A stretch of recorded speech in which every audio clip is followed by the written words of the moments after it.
Good afternoon. Welcome to the Women's Wednesday Education Series. I'm Brandy Stitt, the Program Director for the Women's Business Center in Kansas City, and I'm very excited to have you all here with us. Today, we are going to focus on our third session of our social media series. This week, we'll focus on LinkedIn 201 for business.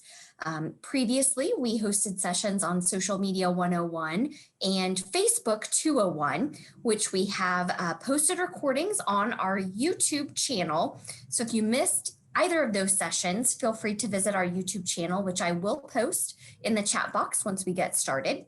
We are recording this session, and I will be posting that as well in our YouTube channel so that you can revisit this session or share it with others that you think might benefit from these topics.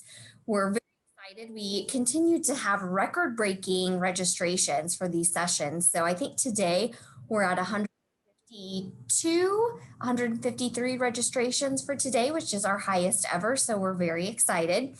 And we look forward to continuing to build the momentum on this series. So today, as I mentioned, we're going to focus on LinkedIn 201. Our presenter for today is Aviva Ajmera with Solve KC. For those of you that have joined us in previous sessions, you know Aviva is generally joined by Christina Hager with Ovations Digital. Unfortunately, Christina can't be with us today, but we are in good hands with Aviva. If you have questions or comments, please feel free to add those to the chat box or use the Q&A feature as well. I will help Aviva to manage that questions, and hopefully we'll get everything answered for you. So at this time, I'm going to hand it over to Aviva. Thanks, Brandy. Hi, everyone. I see a lot of familiar names on our registration list. Folks that have joined us before, friends from around the country, and a lot of new names as well. I am the co-founder and CEO of Solve KC, for those of you who have not been in our classes before. And I wanted to give a big thank you to Brandy and the Women's Business Center. They have been tremendous sponsors of this free series. And we love seeing all the signups because we want to be able to help businesses and nonprofit organizations as much as we possibly can. Brandy mentioned Christina's not here today. She is dealing with a family crisis, unfortunately, but Brandy and I will do our best to keep you entertained, informed, and answer as many questions as we can. I have been giving a version of this class for the last 5 years to entrepreneurs and marketing professionals. Our firm has B2B and B2C clients. We also work with a lot of nonprofit organizations. We work with them on many, many areas, mostly strategic planning and implementation, but also do a lot of board of directors work to help them become high-performing directors. And common to all of the work that we do with our clients is marketing and social media. I have been a senior leader at a large international consumer packaged goods company, 2 international B2B consulting firms, and am now in the 7th year of my own B2B consulting firm. All of those companies also use social media differently. So my hope for you today and always throughout our series is that our information will help you figure out what is best for you. We will teach you tips and insights and share some real life business examples so you can go in and research on your own. This is the third class for those of you that are still joining us of a 4-part series. And as Brandy mentioned, the previous classes links are live and ready to go if you want to take a look at those, and you can sign up for next week's class as well as our next series, which starts at the end of February, also on the Women's Business Center site. So with that, let me get my share screen going. Okay, so what are we going to talk about today? We will start with a little bit of statistics for you because I know they're always really helpful to really solidify how important LinkedIn is. I'll share with you a little bit about speaking social in LinkedIn, and then we'll get into the really good stuff. So a deep dive on LinkedIn itself. We're going to start with building your personal profile because that is the beginning of everything. And then we're going to talk about getting connections, thought leadership, joining groups. Then we'll talk about building your business page, how to optimize your reach by getting great content distribution. Along the way, we'll share LinkedIn trends. We'll wrap with a little bit about hashtags. We'll talk about some tools to help you with content creation and scheduling. And we've got several points along the way where we will pause for Q&A, but feel free to to go ahead and input your questions into the chat, and Brandy will help monitor all that.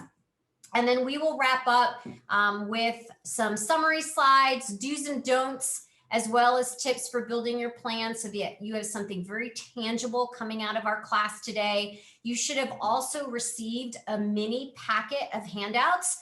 They cover almost half of the slides that we have in our deck today for you to make notes on. So hopefully that will also be a great tool for you. So I always like starting with this slide because I think all of these pictures reflect some sort of continuum of where you might be when it comes to social media. Social media to you might be, that's what the young people do and they've kind of lost the art of conversation, but you're joining our class today because you know that you need to figure out how to use LinkedIn for your business. It could be, I'm actually on Facebook personally because almost 80% of US adults are.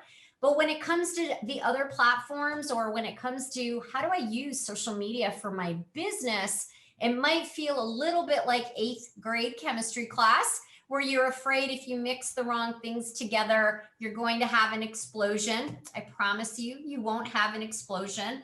Or it could be that you're pretty comfortable with one platform on social media, but when it comes to LinkedIn, you're not really sure how the pieces and parts fit together and how to make them all work properly. Well, hopefully by the time we end our time together today, you will feel really comfortable with how to use LinkedIn for your business. So I'm going to start with a few statistics because I think it always helps to really solidify the importance of LinkedIn. Believe it or not, LinkedIn has now passed Facebook as the #1 social platform for B2B marketers. 80% of all social media B2B leads come from LinkedIn, and members are 50% more likely to purchase from a company they interact with on LinkedIn. And the main reason is we are now at a time where a lot of purchasers or people with spending power don't even know what catalogs are. They care about the experience, and the first place they turn to learn about a company is social media. Okay, so this next slide you do have in your handouts. I call this slide the money slide, and we actually just updated it with some fresh LinkedIn data that I will point out to you.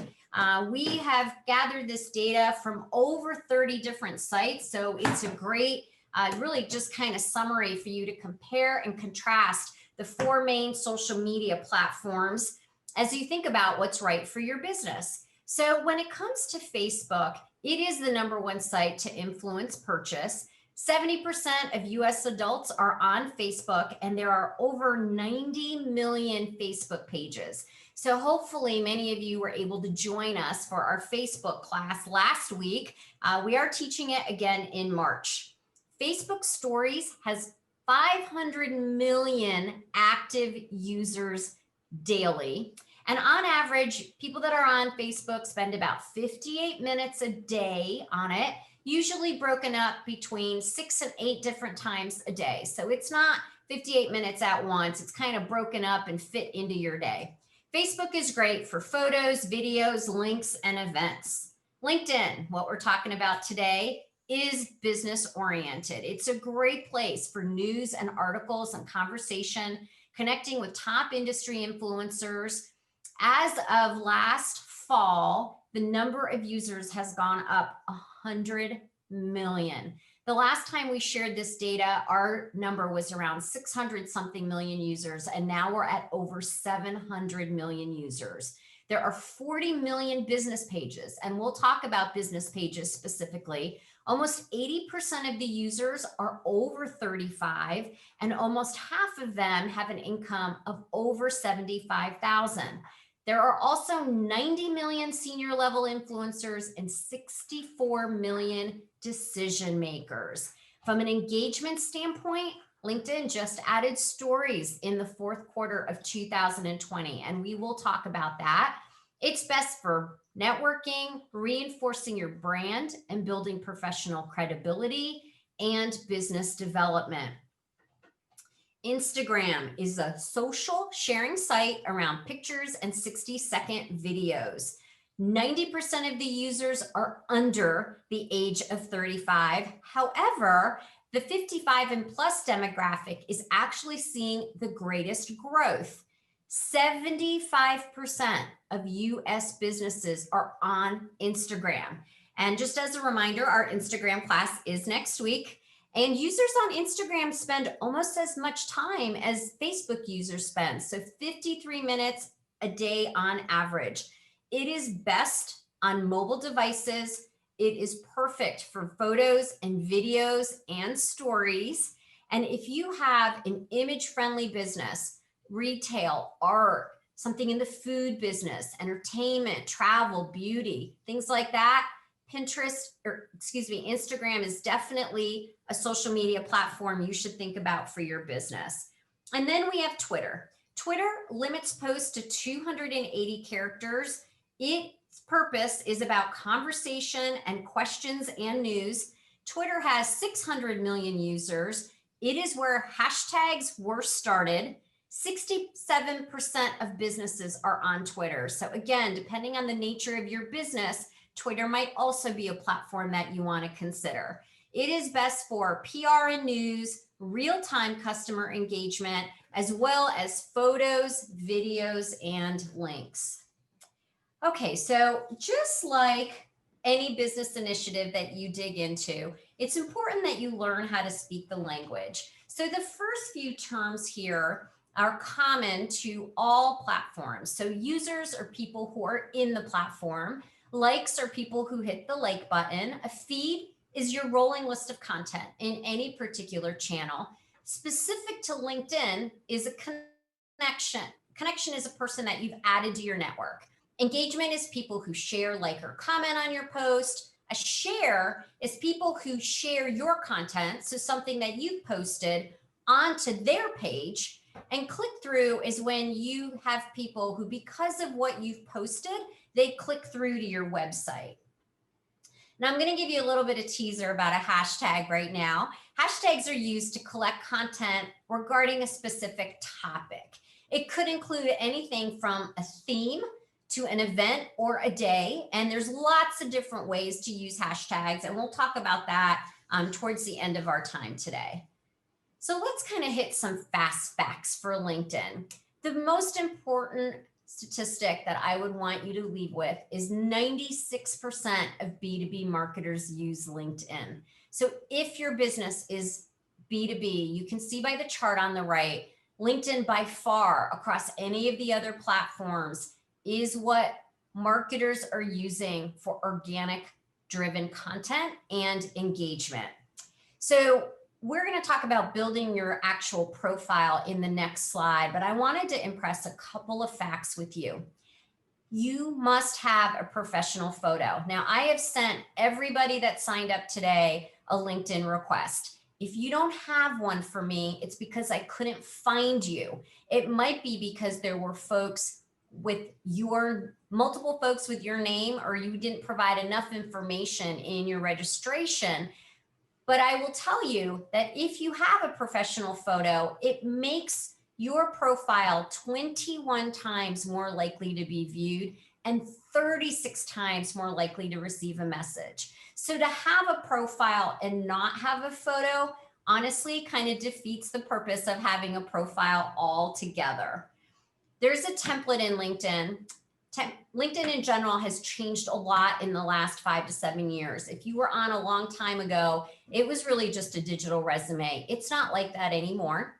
And the template that they have is much simplified from before. My biggest recommendation I can make to you is fill out the entire template. It's all there for a purpose to help people find you.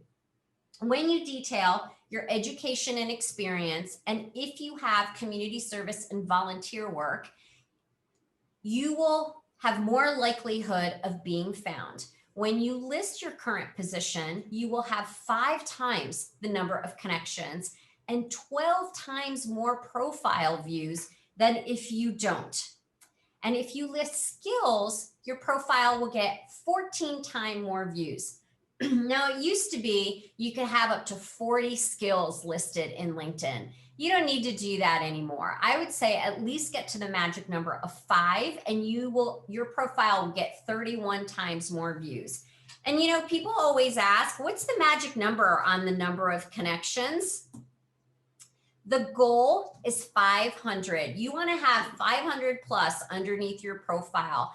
But if you're a CEO, the recommendation is actually 1,000. And I know that probably sounds incredibly daunting to you. I don't want you to be overwhelmed by it. It's not something you need to get to like that. It is something that you can build over a year or 2 years or even more, but know that that is the goal in order to get the optimal reach for your role. Okay, so let's talk about building your personal profile. And this page is in your handouts. The first step is a professional photo and adding a background. About 4 years ago, LinkedIn created the opportunity to have a background. They have a generic default background, which many people have because they don't realize that they can add a background. Our recommendation is always to add a background that's relevant to your company or your professional goals even. It could be even if you're a board member, something having to do with one of the boards that you're on, but make it relevant to who you are.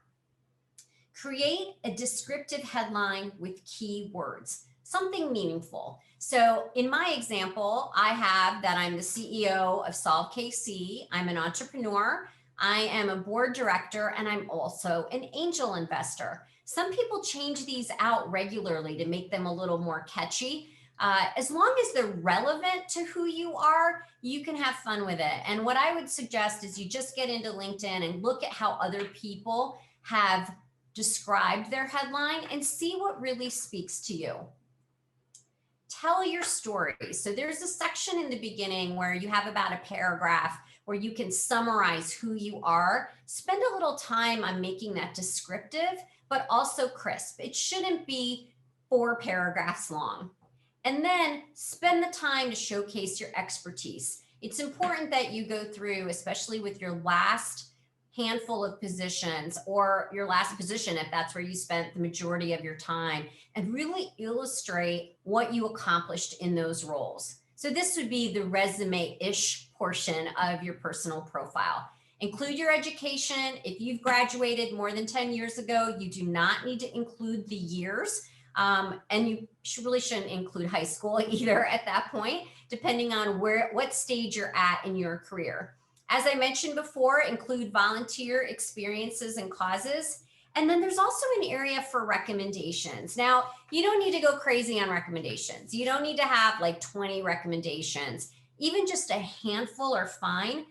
Recommendations of roles or positions that you had that are either relevant to what you're doing today or something that you aspire to do. So for example, let's say you're looking for your first board role and you've got a lot of experience as a volunteer. Get a recommendation from the executive director or somebody in that organization to talk about your commitment to the organization or how great you were as a volunteer, just to provide an endorsement for you in that space. So a few extra tips. Use your past experiences as a chance to really illustrate the results that you achieved. Where possible, we always encourage you to have media. So I'm going to invite you to go in and not only connect with Christina and I on LinkedIn, but also feel free to really dig in and look at our profiles. You will see that both of us have attached not only connections to our website, but also articles that either we have been interviewed for or we have authored, and a handful of other media elements that you can take a look and see what's relevant for you. And here's one of the challenges for today. We encourage you to write and publish at least one LinkedIn article. And we'll talk about that in a minute. It's actually not as hard or daunting as it might seem. But most importantly, and you have to remember this, if you want LinkedIn to be effective for your business, you have to post. You have to be active. So we've got a statistic that says actually listing your industry information as you think about your past experiences leads up to 9x more profile views. And the reason is those are one of the filters that people will put into the search bar to try to find people. So one of the questions that we get asked most often is, should you accept everyone who sends you a connection request? And I'll be really honest with you, my answer on this has changed over time. The rule used to be you never accept an invite or a request to connect unless you know someone. Now I would say it depends on what your objective is, and it depends on your business. Another filter you can use is how many first and second and third degree connections do you have? So for example, if I get a request from someone and we have nothing in common, and add to that, they don't have a good profile, they might not even have a picture of themselves, I'm never going to connect with them. But if I get a request from someone and I see that we have a bunch of connections in common, I mean, as soon as we hit 20, I'll pay a little bit of attention to it, but especially if we have 100 or 200, I'll go in and I'll look at their profile and I'll see who we have in common. And then I'm a little bit more comfortable accepting their invite. I also think about what value are they going to bring to me by being in my network. So because I'm an angel investor, I often get requests from all over the world for people to connect with me. Sometimes I'll accept it. Many times I don't, because their profile, frankly, isn't built out professionally enough. And they might be in a country where I know I don't know anybody, nor would I do business with them. So therefore, I won't connect with them. And then the very last element, and we'll go into this in a little more in a moment, is did they send me a personal note? So all of you who received a LinkedIn request from me received a little personal note from me. It's so important to do that. It shows that it's more than just a randomized connect. It's someone who's saying, you know what? I went into your profile and I saw something about you that was really appealing. Or maybe we've got a lot of friends in common, or a lot of friends at a particular company in common. I can't think of a time when I sent a personal note and people were actually active on LinkedIn that they didn't accept an invitation. Hey, Aviva, I'm going to interrupt for just a second. Of course. A clarification question on what is first, second, third degree. Yeah, so I'm going to talk about that in a little bit more, but let me go ahead and I'll answer it at a high level now. First degree means they're already in your connection circle. Second degree means they're not in your circle, but they're connected to people who are in your circle. And then third degree is one further degree out. And that's as far as LinkedIn tracks, okay? So what that means is they don't know you from, they're not connected to you by somebody else, but like literally it's like the seven degrees of separation from Kevin Bacon. It's just one more circle removed. So I hope that helped answer the question. Okay, so Brandy, that was actually a beautiful segue into the Q&A portion. Are there any other questions from anybody that I can answer at this time? Okay, well, yeah, hi Brandy. No other questions? No, okay. No more questions. Okay, so I'll just let everybody know, I think we've got 3 other pauses throughout our time today where we can ask questions, but you all should free to just put them in there as you see them. And Brandy's gonna do her best to try to help us all navigate that. Okay, so I'm gonna go ahead. I'm sorry, it looks like we do have a question. Oh, great. And I'm going to look at the Q&A too, because there's some questions here. So one question in the Q&A, should we add keywords in our summary? Yes, I would always recommend that. So I don't know if everyone knows what a keyword is. The whole idea with anything that you put in your profile is that it's going to be searchable. So for example, if you are a CEO or if you're in a particular industry, or if you are a senior leader, I'm trying to think of other keywords. If there are certain competencies or capabilities that you excel at, you would want to find a way to get those incorporated into your summary. Summary is kind of like an elevator speech, so that might be another way to think about it. So if you were to describe who you are professionally, succinctly, that's what's in your summary.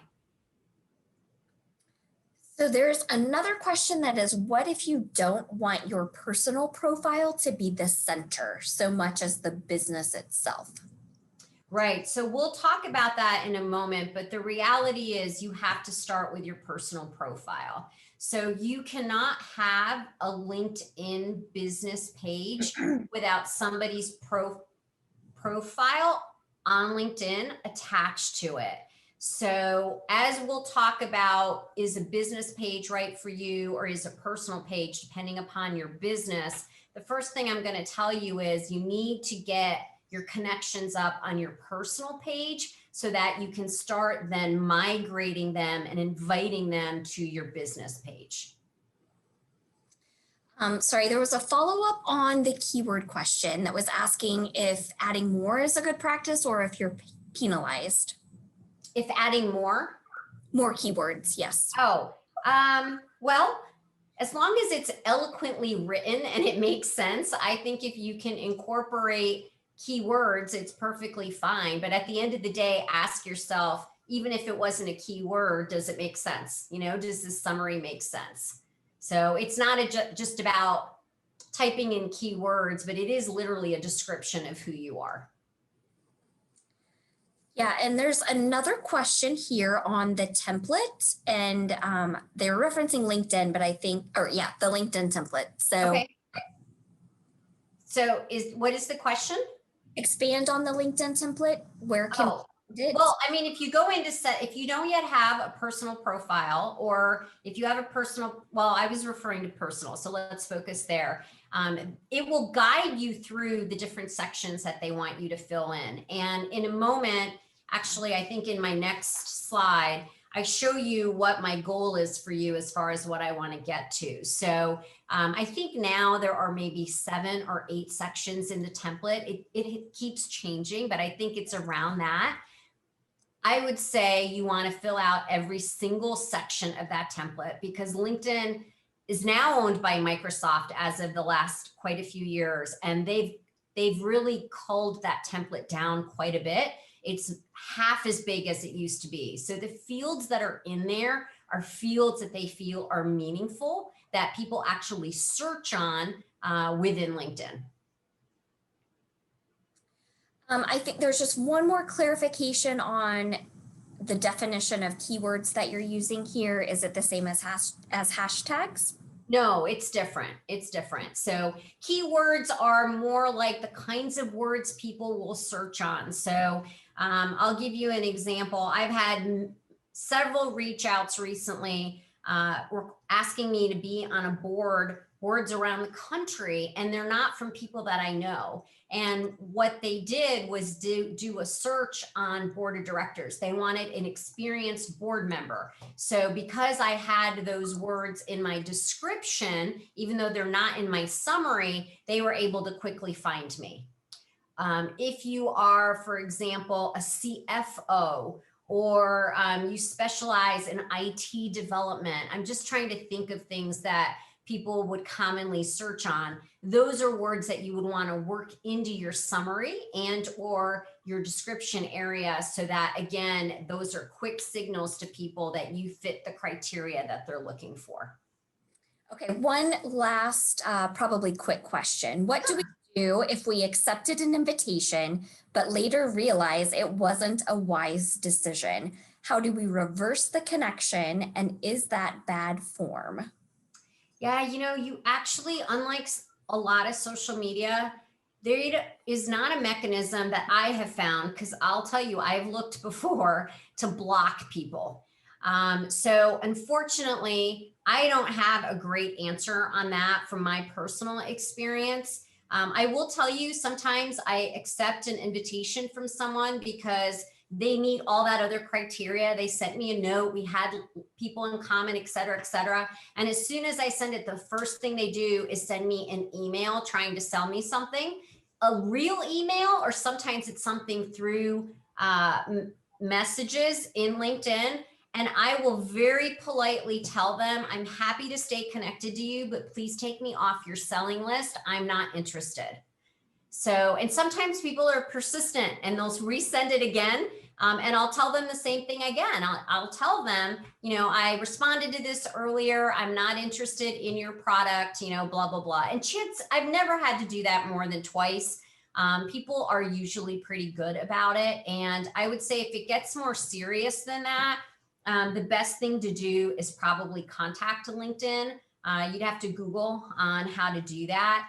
Because there are rules of etiquette on LinkedIn, and when people don't follow them, they do try to handle that for you. Okay?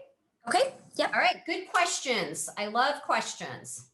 Okay, so let's talk a little bit about how you actually get connections. So when you go in, and this I did off of my phone, and I'll tell everybody right now, you know, sometimes when you're sitting in a class, people specifically ask you to put your devices down. Well, that's all different in our Zoom age. But for LinkedIn, I encourage you to have your phone open or your iPad. The interfaces show up differently, whether you're looking at them on your computer, on your phone, or on your iPad. And I'll go through some differences in a moment, but this is a view from my phone. And you can see LinkedIn has told me that I'm an all-star.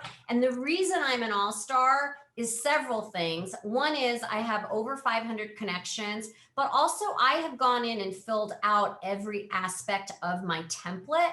So again, my goal for you is that you would be at that level, because they're basically saying you're operating as an all-star profile in LinkedIn. So bravo. So I want you guys to get that bravo as well. Okay, so how do you build your network? Now, some of you that I've connected with earlier today, you're already at 500 connections. So bravo to you and congratulations. But for those of you that aren't, I know a few folks in the class are in the double digits, low double digits. That's okay. Everybody starts somewhere. The easiest place to build your network is to think about who are you connected with on your other social media? And it could be from a personal standpoint. So who are you connected with on Facebook or Instagram? Who do you know in your neighborhood? Do you do extracurricular activities together? What about your service providers, alumni from the schools that you've attended? You can think about people that you either work with now or that you've worked with in other jobs. You can think about clients or vendors or prospects. All of those people are valid people to consider in your network. And the way that you would add them, the way I sent invitations to you today, is I put your names into this search bar. Okay, and then as you do that, LinkedIn will begin to recommend to you other people you may know. All right, so for example, Yolanda and I have, well, not me, but the example here that they've shown, Jess Williams, they have 59 connections in common. And she has 11 mutual connections with Fariza. So the easiest way, if you wanted to contact Yolanda, is say, you know, hi, Yolanda, I see that we have 59 connections together. And I would even go as far as to say, for people that you're really good friends with, even mention, you know, really good friends with A, B, and C in your network. Let's get linked. So something personal like that, so they know that you're not some crazy person that's just trolling on LinkedIn. Okay, you can also use that search bar for location. So if you're in the Kansas City area, you can put Kansas City in, you can put companies that you've worked in the past, because sometimes you might not remember everybody's name, or maybe you don't remember exactly how they spelt their last name. industries that you're in or schools. There's a lot of different filters. And when you go in, you can see what those filters are. Okay, so I am a big believer in a personalized note. And in fact, LinkedIn will even prompt you to write a personalized note. When you try to send an invite from your computer, you will hit connect and it will automatically prompt you to add a note. Okay, now this is my friend Troy. He's no longer a second degree connection. And thankfully, Troy now has a very handsome picture of himself on his LinkedIn profile, but he didn't before. Now, if you try to send a connection from your phone, there is no prompt to send a note. So what you have to do is this. You will hit connect, and then you've got to click on the more button. And when you do that, there is a drop down of 5 options, and one of them is personalize your invite. So that's where you can go in and include a message. And you could see Brian was a client of mine a few years ago, and we had talked on the phone, but we had not met in person yet. So I sent him a note that basically said, looking forward to meeting next week. Let's get linked Aviva.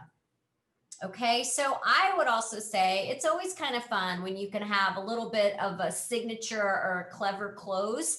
Everyone that got an invite from me says, let's get linked. I'm more than happy to lend that to you. You're all able to use that if you like. It just adds a little bit of personality to a connection request. So now I have a little bit of a test for you. I want you to go ahead and put into the chat, who do you think I accepted an invite from? So here are 3 examples. And then here are 2 from Christina, Brian and Thad. So I'm guessing you guys are getting this right as you're putting your answers in. But let me tell you the thinking behind what we accepted and what we didn't accept. So for Justin, he is from Kansas City, but he just sent me this generic note.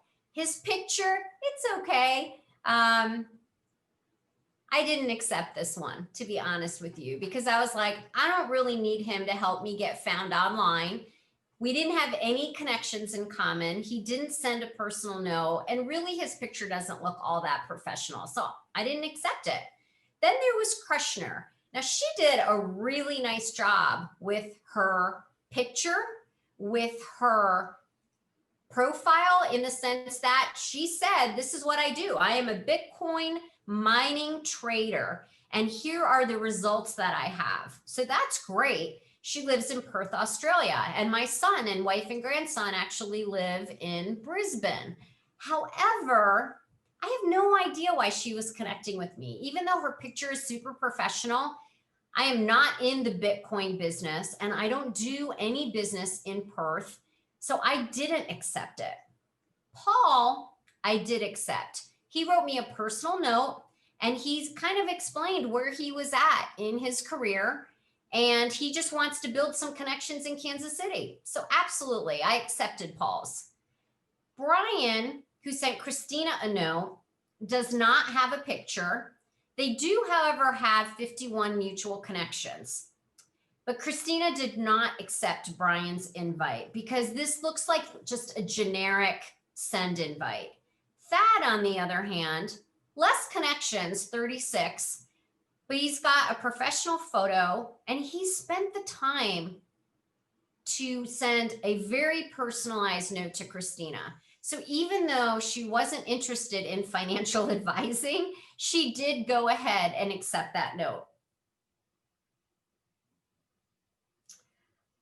Okay, so one of the things we wanted to make sure and share with you today is LinkedIn stories. So I don't know how many of you are on LinkedIn stories, or how many of you have seen stories on any of the other social media platforms. Instagram and Facebook both do stories, and about 3 to 4 months ago, LinkedIn started doing them. So what are they? They're kind of LinkedIn's answer to the current trend, which is these 30-second or so little videos that expire in 24 hours.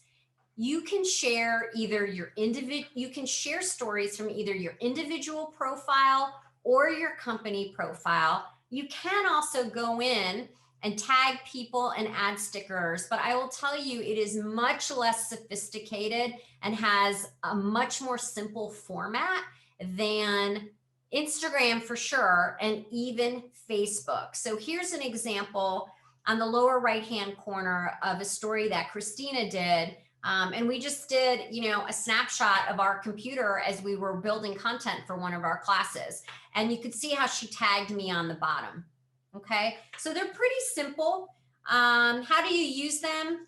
They're great for real-time updates. We did them for this particular LinkedIn class. They're great for events, or just keeping your name or your business top of mind with people. So from a thought leadership standpoint, daily tips, and really they're just a lot more casual, rather than somebody reading a whole big long post, they just get this quick little video.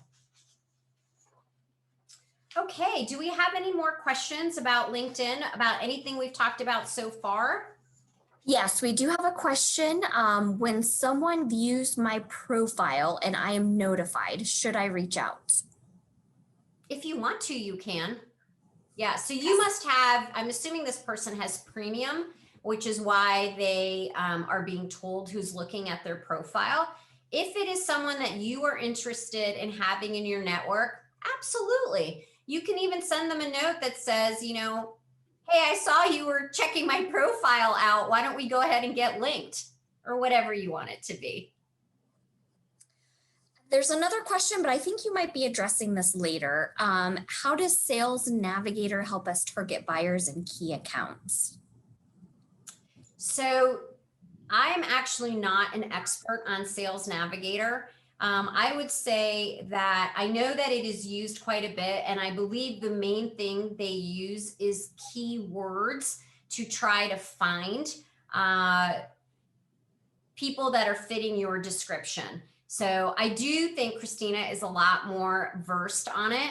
And I'm more than happy to ask her and try to get back to the person who asked this question. If you want to put your email or connect with Christina over LinkedIn and ask her the question that way. So if you already have a LinkedIn account, but now have a new career path, should you delete that past profile info or keep it in? Oh, no, definitely keep it in. I mean, so many people have journeys in their careers and they change things. So there's no reason to delete it at all. I would just add what you're currently doing or currently seeking, and it will come to the top of your profile as the most recent kind of block in your profile. And that's very, very common right now. We've had a couple questions on scheduling posts or scheduling stories, kind of like on Facebook and Twitter and things like that. Are you going to discuss that later, Aviva, or is I'm going to talk a little bit about scheduling at the end. Stories is not something that gets scheduled, but posts certainly can be. And we'll talk about some tools to help you do that. And I've also got 2 slides that I did put into everybody's handouts on the best time to post. So bravo to you guys for asking that question, because I will tell you, even I sometimes lose the optimal time to post, and then I hold on to something rather than just using a scheduling tool to go ahead and post it at the best time. So that's a great question, and we will talk a little bit more about it. And I highly recommend scheduling as a great tool to just get your thoughts organized, and then the tool will go ahead and post them at the appropriate times. So I have a question that's specifically design focused. Do you think using different fonts are helpful when posting? I actually haven't even really noticed that it allows you to do that. I will tell you a trick that I do is like to get emojis and certain symbols into my LinkedIn posts. I will go ahead and copy them from like the chat, like the text chat on my computer, because it's very difficult. So like if you want to create something in another format. So either in Word or just in your email. And let's say you've changed the font colors or the sizing or the text and you copy it, it's not going to take it just like that into LinkedIn. So it's hard to get really fun with the posts on LinkedIn. Anything you can do to help it stand out is always a little bit easier than just kind of uniform text. You are able to bold, and obviously you can use caps and you can use spacing. And then I just told you my trick on getting icons or emojis or things like that into it. Okay, it looks like another question that's focused on LinkedIn Publisher. Are you addressing that later, or do you want to go through that now? Yeah, not really. I mean, I do a little bit when I talk about how to do a LinkedIn article. So if those questions aren't, if the person's questions aren't answered, again, I would just actually send a LinkedIn request to Christina and go ahead and ask her that question. Let me check the chat real quick, Aviva. Sorry. That's okay. I think we're good. Okay, great. All right, so one of the big social media trends that we saw in 2020 and in 21 is the rise of the social media savvy CEO. First of all, if you're a leader of your company, you need to be communicating with your consumers, with your customers, and with your employees. So here are some stats that we pulled for you. 65% of US employees say it's important for CEOs to actively communicate about their companies online. And 60% of employees say they check the social media accounts of executives in a company before they accept jobs. And employees want to work for CEOs that have a social media presence, like 2 to 1. And now I know a lot of you might be saying, really? That's not that important to me. Why, who is it important to? But it's important to keep in mind, if you think about the generations that are in the workplace, Generation Y, which is the millennials, currently they're growing in not only their spending power, but also in their numbers. Their age range, I believe, is 23 to 38. And they are the ones that are really driving this social connectivity and using social media more than any other generation. So if your workforce, if your employees, your company has that generation in it, it's important to understand how to connect with them. So one of the things that we talk to CEOs about, or any type of leader in an industry, is thought leadership. So 55% of B2B decision makers use thought leadership as a way to vet businesses they're considering working with. So let's share with you, we thought it would be fun to share some real life examples on LinkedIn. So I'm sure almost all of us, or most of us, know who Oprah Winfrey is. Check out her LinkedIn profile and follow and see the kinds of posts she has. She has one of the highest followerships in the world. And then we have Bill Gates, the founder of Microsoft. His posts regularly rank 2, 3, 4, and 5 of the top 10 of any given year. He not only talks about his company, but he often talks about his charity organization that he has with his wife. And then there's Chantel. Chantel is really exciting because she's not an Oprah. She's not a Bill Gates. She is a self-proclaimed brand sorceress, but she has grown her following to over 30,000 organic followers. And she did that in just 1 year. All three of these would be wonderful people for you to follow, because you won't be able to connect with them like you can with us. They haven't set their profiles up like that.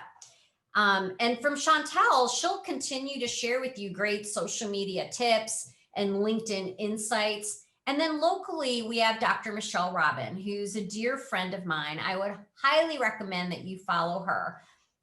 Recently, she finished a 31-day worldwide kindness campaign and a 40-day gratitude campaign. Everything about Michelle makes people feel good, but she posts every single day. And the nature of her posts are different. Sometimes it's about her podcast. Sometimes it's a quote. Sometimes it's a story. but everything is all about her brand. So really, our ask is, why couldn't you also be a thought leader? So this is why you should make time for thought leadership. It does provide a human face and a personal connection to your company. It is a great way to share company news. It's a place where you can publish articles, and we're going to talk about that in a moment. And it's also a place where you can publish insights about your industry. So if you were to go in and look at either my profile or Christina's profile and look at the posts that we've made, you can see while there are a lot of posts about the classes that we are teaching with the Women's Business Center, we have a lot of other content in there. Sometimes it's other articles that either we've been in or we have authored. Sometimes it's articles from other sources like Forbes or Fast Company. Sometimes it's data.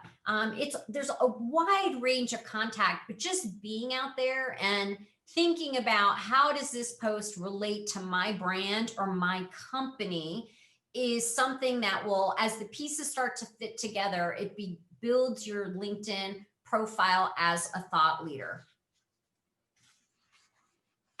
And I like this little fast fact that says the reality is people would rather follow people than companies. So while you might start a post from your company page, I would highly recommend then as a leader in the company that you share or forward that post to your personal page as well, because executives and leaders outperform companies. It's just how it is by over 300%. So really there's a lot of proof in the data that says the more that you can tie your profiles together. So yes, have a business page and for sure post from that business page, but use your position as a leader in the organization to also forward or share those posts to your personal page as well. Okay, so let's talk about groups. So for some of you that are in our class today, you are your brand, right? Who you are is exactly what your company is. You might be a speaker or an author or a solopreneur. So you might be thinking, well, what benefit is there going to be for groups? So there are over 2 million LinkedIn groups, and over half of the people that are on LinkedIn subscribe to at least one group, and the average is 7. Well, people who engage in groups get 4 times more the profile views. So if you're going to be in a group, and the easiest thing to do is to type in a topic that relates to you. So it could be Kansas City marketers or Kansas City nonprofit organizations or financial industry, but that's pretty broad. You're going to get a lot. Or it could be a school that you went to. What it basically does is pull people together with a common interest. And again, just like we're saying, if you're going to be in LinkedIn, you've got to be active. Same thing for groups. It's a great place to share content that's of interest to one another, to start a dialogue. A lot of times in groups, people will ask a question and the other people in the group will help answer the question. So it's a way to build a community of like-minded people.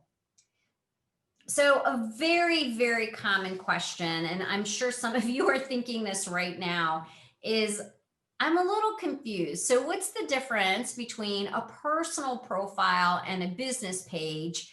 And if I have a small business, do I need both of them?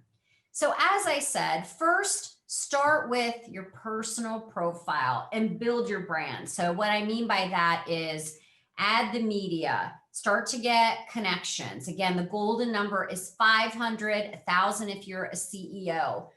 Start to engage in groups, start to just get active, and then determine if you need a business page. So here's the way to think about it. Do you plan on growing?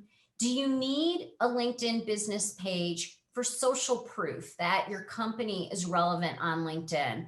And then also just ask yourself, what are your social media platforms? So if you are just embarking on social media for your business, LinkedIn might not be the first platform that you choose, depending on who your consumer target is and where they are most prevalent on social media. So go back to that money page that's in your handouts. Facebook might be the first place that you start, or Instagram might be the first place that you start. But if you decide, yes, LinkedIn is right for my business, and I do need a business page, here's the benefit of having a business page. It does help people searching for your business. So if someone was looking for a consulting firm in Kansas City, they would find my Solve KC page. It's great for search engine optimization for your company, and it can lead, because you put the link to your company website on this page. And it's also a great way to provide instant information about your business. So I'm going to very candidly share with you, we are starting our 7th year of business.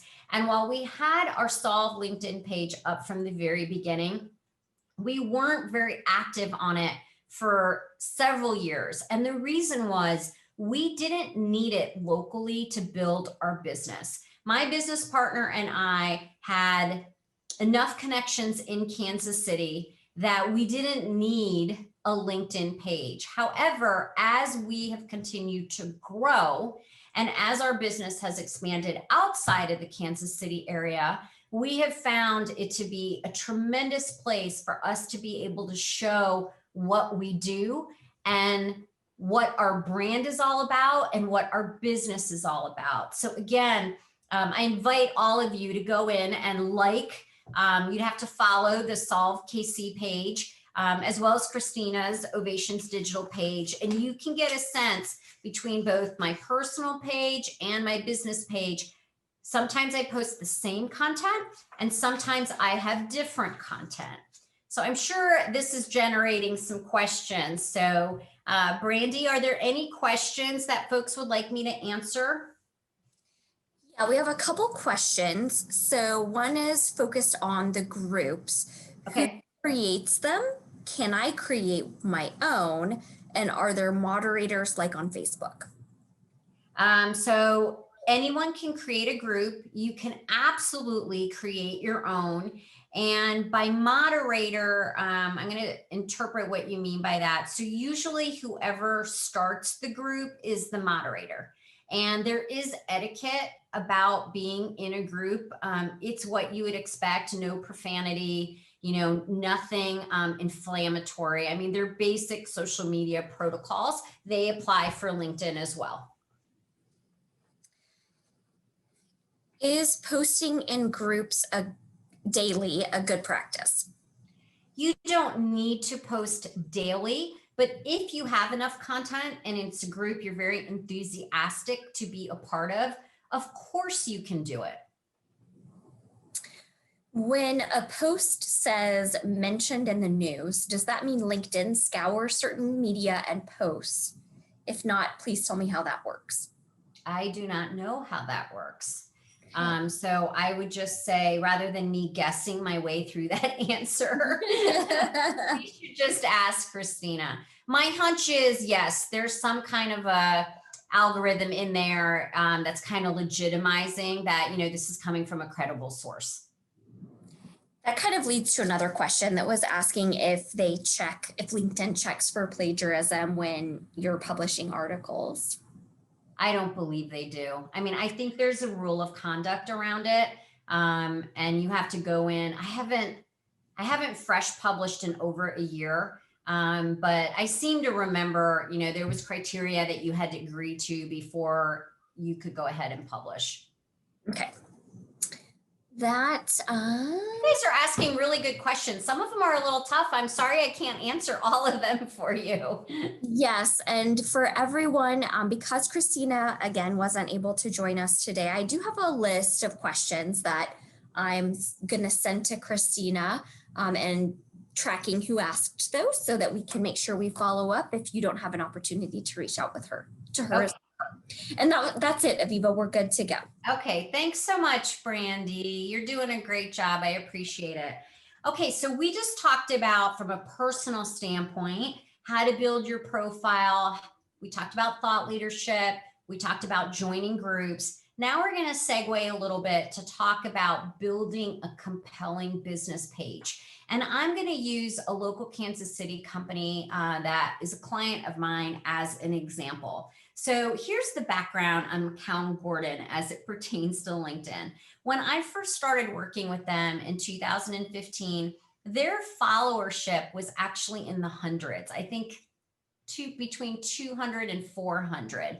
And the main reason was they didn't have anybody focused on their marketing team on actual marketing. They had two people who spent 99% of their time writing RFPs. Now they've got 9 people on their marketing team. And this image says almost 8,000 followers. But if you were to go in and look today, they've actually got over 9,000 followers. And they did that in 5 years, doing some of the things that I'm going to talk about next. But really, they made it a priority. And they said, you know what? We are a B2B business, and we know that this platform is critical for us. They've got, well, it says here 344 employees, but their current number is somewhere in that range. So it's not like they've got thousands and thousands of people. They've just done a really tremendous job. And again, if you want to see the kind of content that they post, they do everything from talking about the awards, talking about a new project beginning, a new project ending. They talk about their employees. They feature different leaders in their organization and employees in their organization. Just go in and start following them, and you can start to see the kinds of things that they put on LinkedIn. So the reason you want to do it is a compelling business page is an opportunity for you to showcase your company. It does build a buzz around your company and helps to create brand awareness. And it's a great way to position your company as a thought leader. You can highlight team expertise. It's also a great place to nurture existing relationships and improve company visibility. So you can talk about on your business page partners that you work with. You can tag them. You can brag about them. You can celebrate them. It's also important to know that your LinkedIn business page, not only will prospective employees check you out on LinkedIn, it's a great place to mention that you're hiring people and who they are, and you can even put a job description on the post. And it does drive traffic to your website. So highly recommend, depending on what stage of business you're in, if you're growing, this is definitely something we think that once you're ready to build a company LinkedIn page, and I'm going to show you how to do it. Okay, so honestly, the very best resource that I found is LinkedIn itself. So the image on the left is from LinkedIn. I've got the website noted under the image. And the really cool thing is they've got playbooks out there for your stage of business. So if you're a small business, they kind of teach you how to build your LinkedIn page for that. If you are a startup, there are examples for you on how to build your LinkedIn page for that. Now, some data that might help you decide for sure if you want to do it or not is companies with a complete and active LinkedIn page see results. So you get 5 times more the page views, 7 times more the impressions, and 11 times more the clicks. So again, people do go in and check them out. It is worth your time to set up a business page and to do it thoroughly. Now, once your business page is ready, you've got to get followers for your business page. So how do you do that? How do you build your network? Well, the very first thing is everyone at your company should be following your company. Then within your own network, and you can also ask the leaders in your organization, or, you can ask everyone in your company. Most of the times people do it. Sometimes people don't, especially if they don't have a personal profile. But you can go in and make a post from your own personal page and ask for the follow. You can say something like this: we're really excited about our new company page. Follow us with this link. Or you can tag the company page and they can go in that way. The other way is start engaging your followers. Okay, so they've agreed to follow you. Now you got to entertain them. You've got to start posting. And then the big thing is a way to syndicate posts. So I used to work for an international consulting firm. So now this is going back 8 to 13 years ago.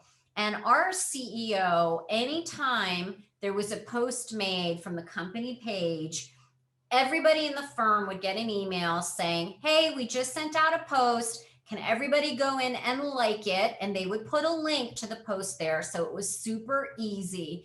And then ask us to comment and share. And I'm going to show you in a minute the power of doing that. Okay. So what that does is, first of all, it lets everyone in your own company know, hey, we've just made a post on social media. We need to rally together to support it. They've got their own social media networks. And so you start to amplify the reach of every single activity. So again, using McCown Gordon as an example, I've got a great illustration on what I call the multiplier effect. Okay, so let's just say there are 4 basic levels of employees. You've got the executive team, the vice presidents, the directors, and then everybody else. All right, at the vice president and executive team level, you've got about 4 people each. Now, remember what I said about how many connections you should have. The directors, let's just say 4, and then everybody else, let's just say there's about a little over 200 of those. So now let's start looking at the numbers. For the executive team, I told them their goal was to get to 1,000 plus connections. However, realistically, you can assume, I was pretty generous and I said, let's just assume you have a 50% overlap. So the unique connections that you're going to have are only going to be 500. For the vice presidents, the goal I gave them was 500. And again, I said, let's just assume you've got 50% common connections. So 250 per person. And for the directors, I took the exact same approach. And then for the rest of the organization, many of them were less than 10 years out of college. Many of them were less than 5 years out of college. So their number was a little more realistic. I gave them the number of 300. And I said, you know what? Usually young people, a lot of their networks are in common. So we're going to assume you guys have a ton of overlap and only 100 unique connections per person. So here's what happens. If you start doing the math on the opportunity for how many people you can reach just based on the unique connections, for every single post, if people go in and like it and share it, you've got the potential to reach 26,000 people. 26,000 people. That's unbelievable when you think about the power of having a business page and having your employees support it. Now, obviously, if your company is smaller, your numbers are going to be smaller, but sometimes a company is even bigger than this and they don't use LinkedIn at all. Now, I'm also going to test you on a couple of things. I did 3 days worth of LinkedIn workshops with this entire company, but you can see when I went in and originally pulled these pictures, Brett Gordon, who's one of the founders, didn't even really have a Facebook profile or a picture. Now he has a super handsome picture. Same thing with Jay Lucas. And you can see this guy up here in about the middle of the top row. I called him Mr. Trust Me. We went in and updated his picture with a very professional picture that kind of matched everybody else's pictures. So I don't have the benefit of hearing if you guys are smiling or laughing, but it was actually kind of a funny situation. Okay, so now you're probably asking, okay, I get the math on it, but for those of you who joined our Facebook class last week, we talked to you a lot about algorithms. So you're probably asking, and you know that organic reach is super low. It's in the high upper single digits. How do you break through the LinkedIn algorithm? What kinds of content gets the most engagement? So posts with images receive 98% more comments than those without and twice the engagement. So it makes sense, right? It's a social media platform. People don't want to see just words. Posts with links have 200% higher engagement. The most common links we see are things like an article, or even if you've been following Christina and I, we have been including the link for the Eventbrite sign up for our social media classes. Videos, just like on every format, are very popular on LinkedIn. They get 5 times more engagement. And then long form content, which is articles, are really popular. Again, this is a professional site. You've got curated audience that's interested in reading. They get their news, they get their intellectual stimulation from LinkedIn. So unlike the other platforms where long form content, sometimes people check out, it's very popular on LinkedIn, and it actually gets the most shares out of any content. So a little bit of tips for content distribution. Share from your business page. You can also share from the leaders in your organization.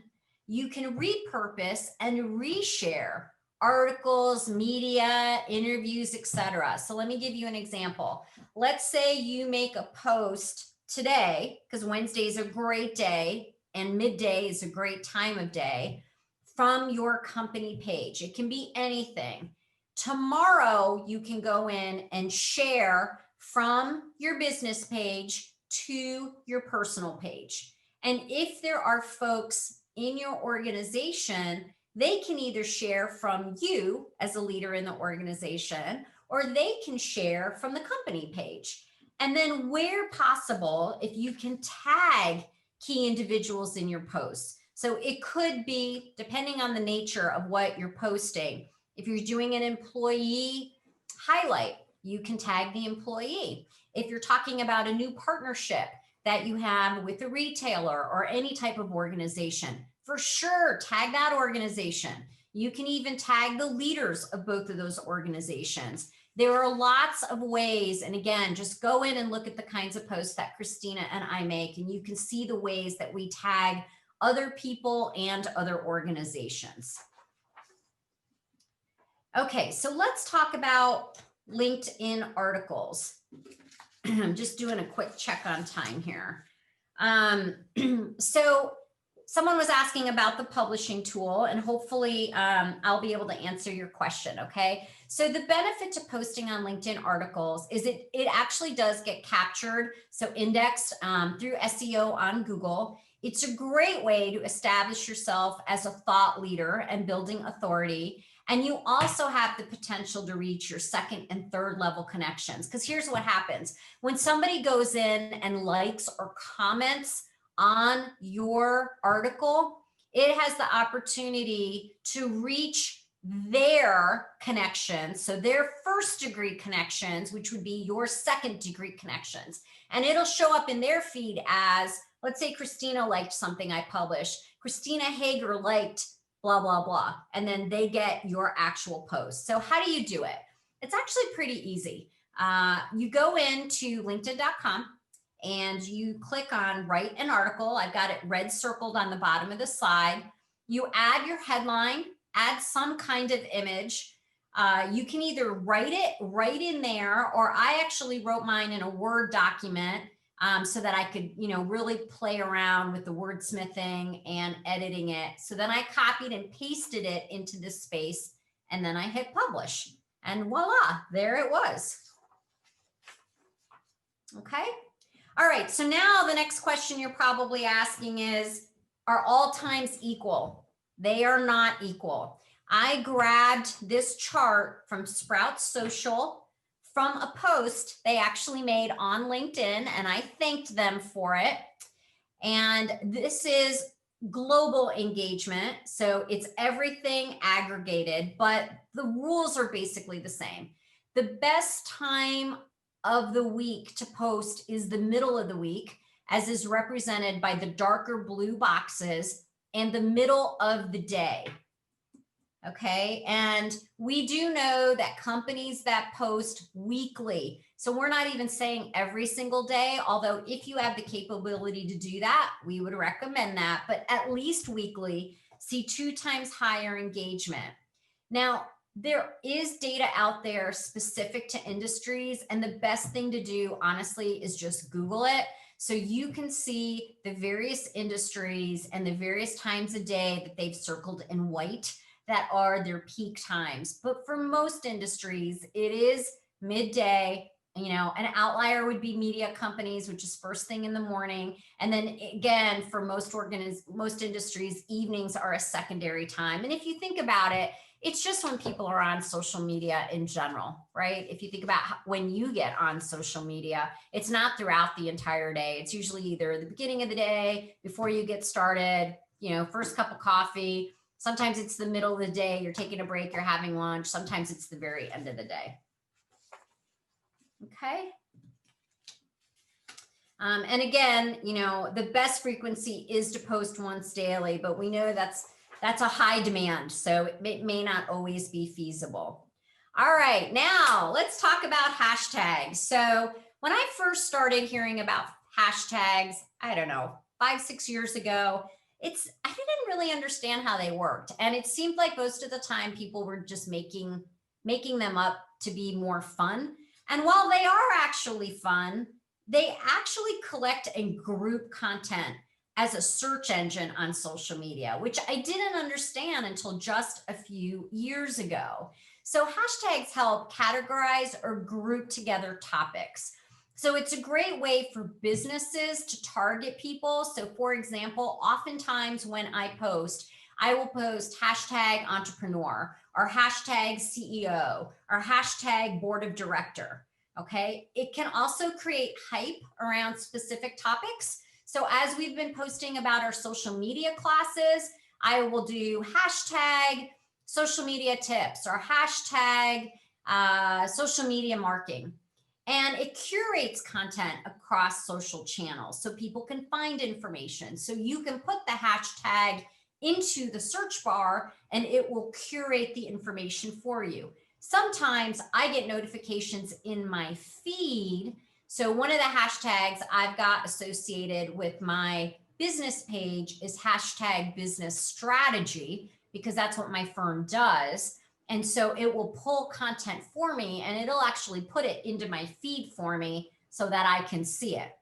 The other thing to consider with hashtags, we want you to be specific, but we don't want you to make them too long.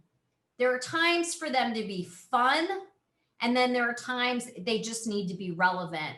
And we don't want you to make them overly clever or nobody's going to understand them. And frankly, nobody else is going to have the hashtag either. So it kind of defeats its purpose. Now, this next section was like a big aha for me. Okay. So yes, we know it's a way to target shared interests, but how many should you use? If any of you are on Instagram allows and encourages the absolute most number of hashtags, like 20 plus. But if you are on Facebook, the recommendation is actually only 2 to 3. And if you do more than that, the Facebook algorithm actually kind of penalizes you, which is something I didn't know until a few months ago. The ideal number for LinkedIn is 3 to 5. And our recommendation would be that you use them on every post, even when you're posting in groups. Although the groups already are a subset of people of common interest, you can still put hashtags in there.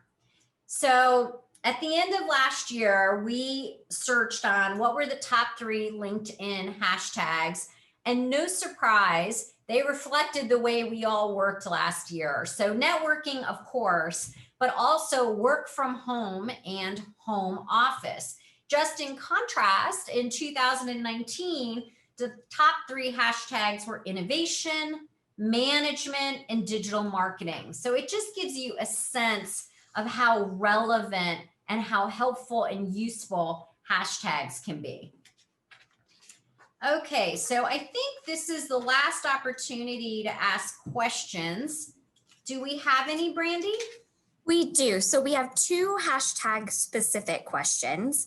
The first one is, what is the hashtag for this event? I think most of the time I did hashtag social media tips, hashtag social media marketing. Sometimes I did entrepreneur. Sometimes I did B2B. Sometimes I did CEOs. I mixed it up a little bit because I could have several depending on the post, just to keep it interesting and to try to reach more people. Do you have any examples of how you post the hashtag?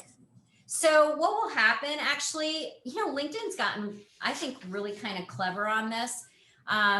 When you post content, it automatically will pull up a collection of hashtags that either you've used before or that are relevant to the content. Again, it'll pick keywords.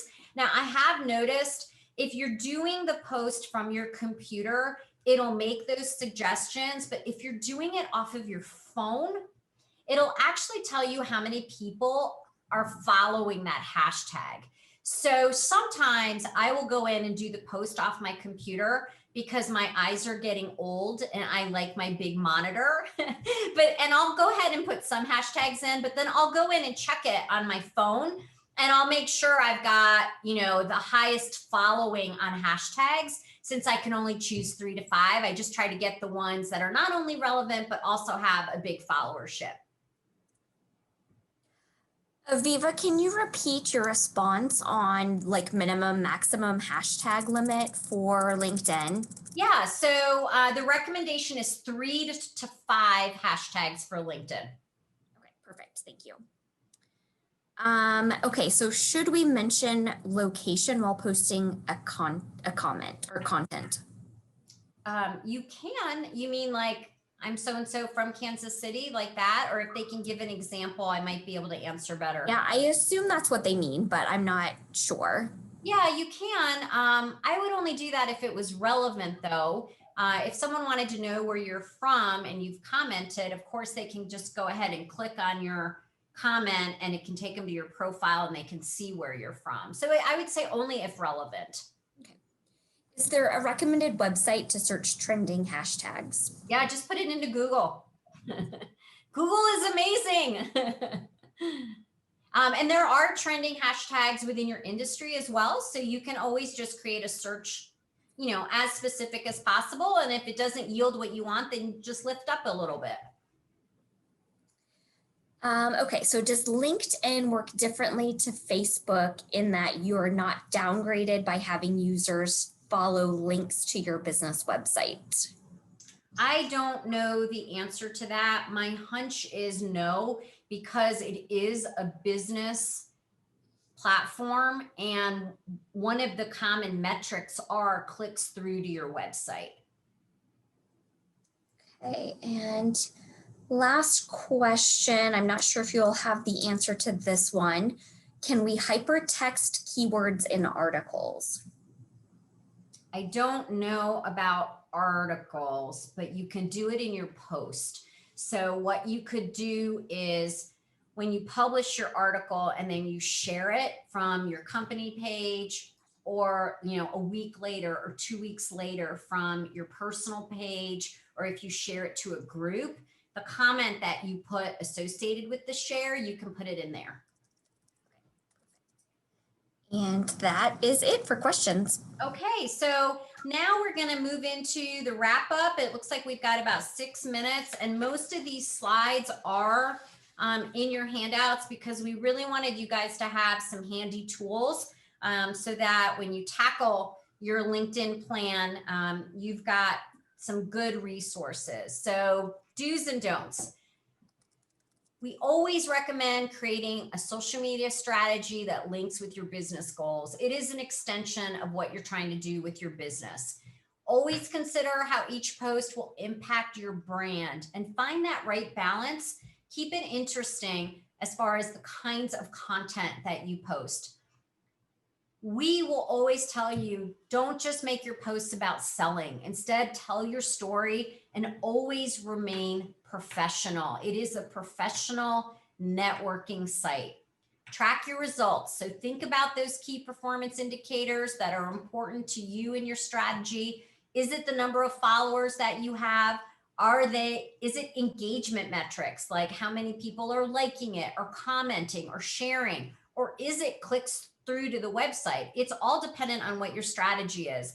And my number one do for all social media is reciprocity. I cannot stress enough how important it is to be active and to acknowledge other people's posts just like you want them to acknowledge your posts. I can't tell you how many times I have friends say, hey, I see about all these great classes that you're talking about on LinkedIn, but they never go in and like anything. Please go in and like it. So for those of us that had just created a little community here in our class today, please go in and like one another's pages. And then when you see their posts, like their posts, and if relevant, comment. So let's say someone in our class today post about some great accomplishment or some great new partnership or that they've hired somebody new or whatever the case is. Go in and like it and say congratulations. It doesn't take but a half a minute, and it's a great way for you to be active. So again, it'll not only help your personal algorithm, but you're helping your friends with their business goals as well. There are tools to save some time. So, just like many of us use QuickBooks for our business, there are social media tools aimed to make life a little bit easier for you. Of course, you can always create your own content, but there are 3 apps that we recommend to help with content creation. And then from a scheduling standpoint, you can do it yourself with the publishing tools available on LinkedIn. But there are also 5 apps that we recommend. The first 3 are scheduling apps, and you've probably heard of most of them because they're very active on all social media, but also the last 2, Meet Edgar and Sprout Social. They're a little more expensive, but they're a little more sophisticated as well, because not only will they help you schedule, but they also curate content for you to share or post. So if, again, your goal is to be a thought leader and you want to always be talking about CEOs or always be talking about culture or name a topic, the other 2 might be better for you because they will pull articles that others have written, publications have written, and then you can decide if you want to share it on your page, either your business page or your personal page.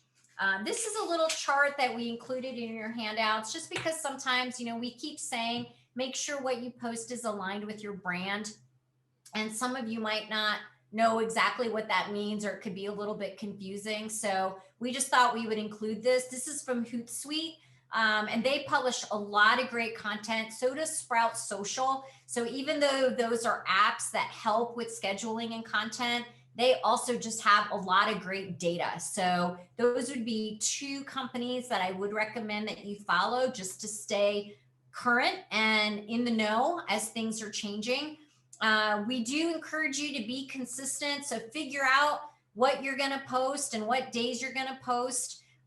We always recommend that you plan. So plan your content calendar at least 30 days at a time. We've given you worksheets for the first 3 months of the year.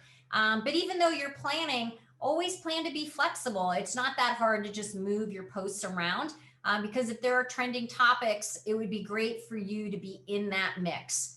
Set aside time at the end of each month to work on your calendar for the next month, or very candidly, I'm going to tell you, hire someone to do it. If your company has the budget, I would always encourage you to hire a professional like a Christina Hager. But you can also go really low budget just to start to build followership. Some of you might be able to hire your kids because they're really comfortable on social media, or you could hire a college intern or a grad school intern. There are a lot of ways to do it in a low cost way. You would need to be the person that comes up with the strategy and maybe even collect, but they could be the ones that are actually executing it. Our recommendation is along the way, you gather the photos and the videos you want and just put them in a file. You can use any of the apps that we just talked about to create and schedule your posts.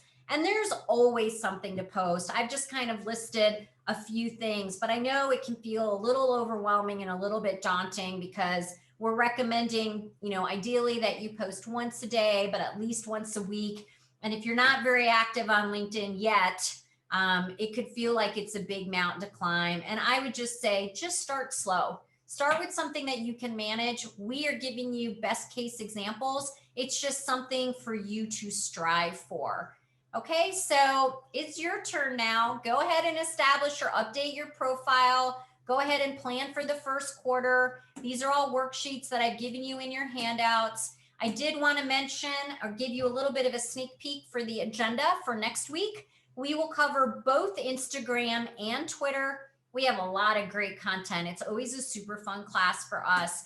And please, please, please connect with us. We can help each other build our connections. This is my information. I've also included all of Christina's information. And then again, we've included the link for not only next week's class, but we start a whole new series at the end of February that starts with consumer targeting. And then we'll go through social media 101, Facebook, LinkedIn, Instagram, and Twitter again, and we will update it with current content. We're at 2:31, but I'm happy to take a couple of questions if there are any. Okay, Aviva, we do have a couple more questions. And for those of you that need to pop off because we're past 2:30, feel free to do so. We will be sharing the YouTube channel link when we have this posted, so you'll know when you're able to view it. So just know that that's available, and thanks for joining us. So we've got 5 questions. Oh, they're all jumping in now. Okay. So if I already have a business page, should I create a personal page, or is it too late? No, it's not too late. Absolutely, you should. Okay, and so there's 2 scheduling related questions. If you post in LinkedIn, can you get it to post in Facebook automatically as well? No, you cannot, unfortunately. But the trick that I do is I literally just copy and paste it. And the only thing that will change is if you have tagged people or organizations, you will need to go back in and tag them in Facebook. But otherwise, the easiest way is just copy and paste the content. Or use one of those scheduling tools, and the scheduling tools can do it for you. Perfect. So that leads to my next question. Of the scheduling tools that you mentioned, are any of those free, or of the low cost ones, what would you recommend? They are not free, and I can't tell you which one I recommend because it's based on your needs. So just go in and take a look at them. These were all recommended by Christina, and there are a lot of tools out there. So these are the ones that we recommend, but for you to figure out which one you like the most, they all have a different element to them. Just go in and research it. And honestly, just ask your friends. I mean, you can even put a post out on Facebook that says, of these 3 scheduling tools, which one do you like better and why? And people will chime in and answer those for you. That's a great type of question to put into a group, by the way. Is there a service like Shop on LinkedIn? I am not familiar with that service, so I'm sorry, I can't answer that question. Okay, well, we will table that one and hopefully get some more information on that. Okay, I think, let me check the chat real quick. That might be our last question. All right, it is the last question. I want to thank for today. Thank you so much for the people to follow up with, which we'll do within the next week. And then hopefully you will all join us for the Instagram Twitter session next week. And I did post the Eventbrite LinkedIn as well, or Eventbrite link. So feel free to click on that to sign up for the next sessions. And as Aviva mentioned, we're starting a new series the end of February with consumer target marketing. And those are all also posted on the Eventbrite page right now. So thank you all for joining us, and have a great afternoon.